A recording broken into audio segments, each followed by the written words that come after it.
CJ West was back at practice. This is something that I've been talking to you about all week. And it's just that the idea that these NFL Indiana Hoosiers are just going to be coming back and be around practice and just, it was so funny after the first year of Curt Cignetti when everybody was quick to be like, well, he never created a culture. He only just brought in mercenaries and now they're all gone. It's like, those people couldn't see it then, but I hope those same people are still paying attention because CJ West came back, like Coop and Surratt were around the guys a couple weeks ago, obviously for pro day and things like that. And this whole class is going to have a bunch of guys drafted. And so just the camaraderie that creates, I want to be just like that guy that creates, like, and then just the pure size of Indiana's defensive tackle room right now. Like you can go look at the picture that Coach Kuntz put up on Twitter, but like there's 4 or 5 guys in that room right now that are the same size as CJ. So what did you think seeing Big West back at practice? It's not bigger. I mean, it's funny. Like we were joking about it yesterday, and it's like they just brought it. They have 9 CJ Wests now.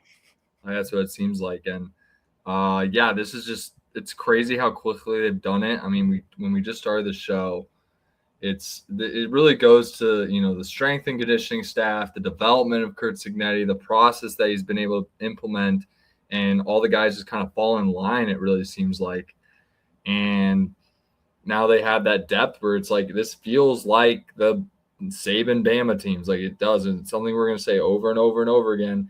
And I love that guys are coming back, staying around the program. Like James Carpenter was in that photo. You couldn't even tell it was James Carpenter because he looked so tiny compared to all those guys. And that guy was on an 11-2 Indiana playoff team starting at the 3-tech. Like this is a insane kind of feat that they've been able to pull off. And obviously money helps, but I think they really do. Like they focus on spending money at the top for their starters, and then they, recruit the guys that they can get that aren't trying to get bags right out and are focused more on their development. And it works out for them in the long run. Because why would you want an 18-year-old that's just there for the bag? You want an 18-year-old that wants to get better and doesn't necessarily think he's all that and is already deserving of millions of dollars without playing a single snap of Division I football? I think that's a crazy just concept that's been happening, and we'll see how it works out for teams like USC who seem to be doing that.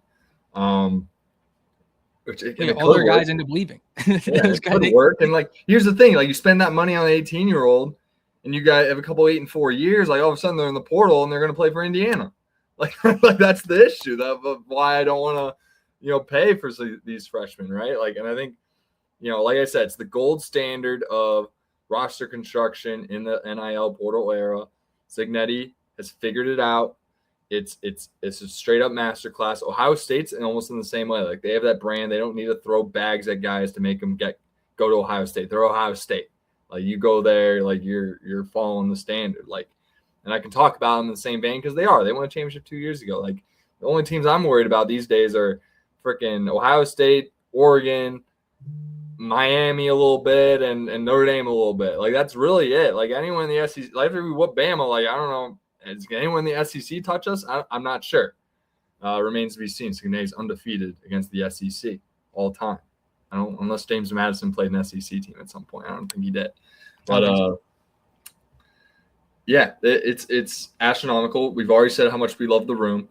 A lot of their freshmen came in at 290 plus. I think all of them did. I think McCaney's up. He's the shorter one, so he's at like 286. But like for his height, he looked the biggest in that photo. Yeah, and he's like the Tyree Tucker mold, to where it's all he's 286, but in a more compact frame. So it's like he's huge.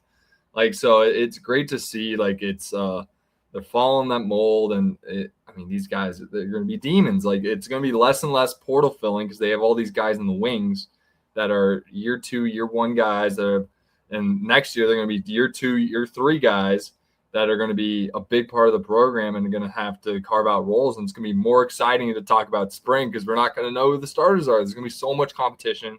It's going to be great. There already is great competition going on.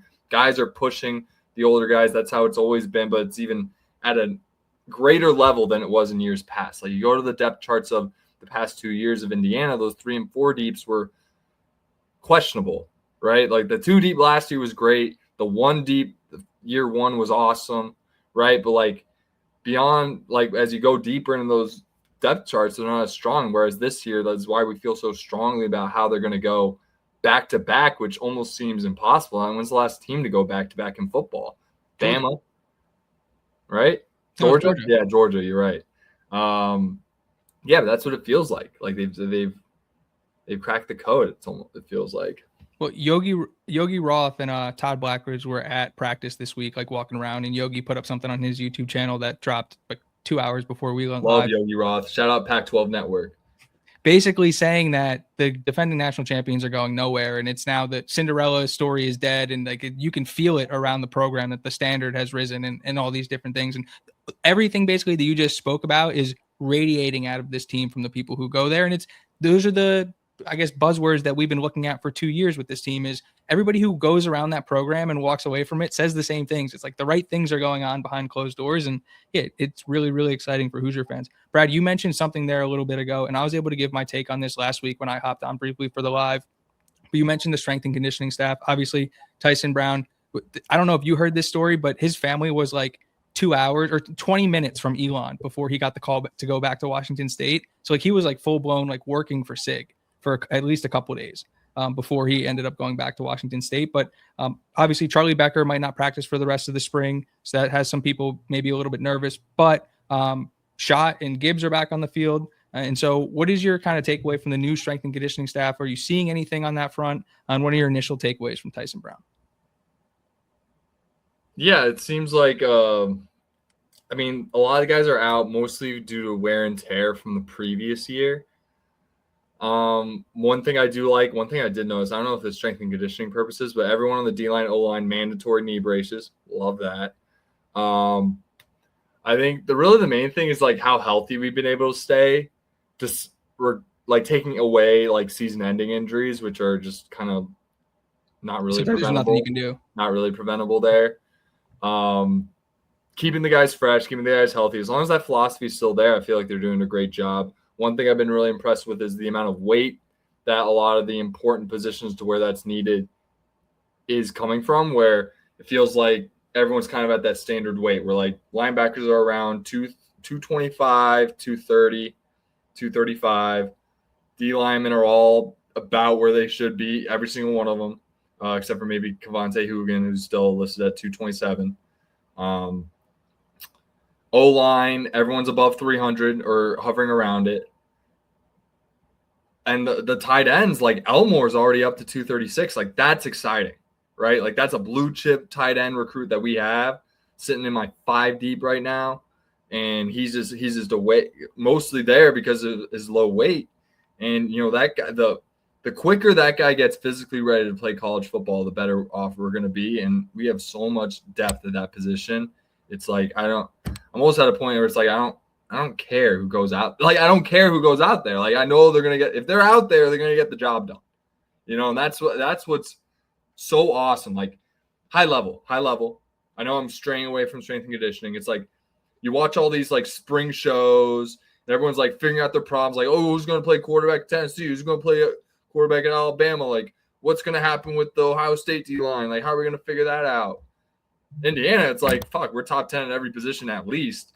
And like, there's really no questions to be answered. It's like, how do we even do a show? Like, they have it so figured out, it's almost impossible to cover it and like create these sort of, you know, I don't want to call it clickbaity, but like these exciting like takes, because it's like all these other schools that don't have things figured out obviously have questions, and it's like that's what you want to watch, right? Like, what are they saying about this? Indiana, it's like, we got to figure it out.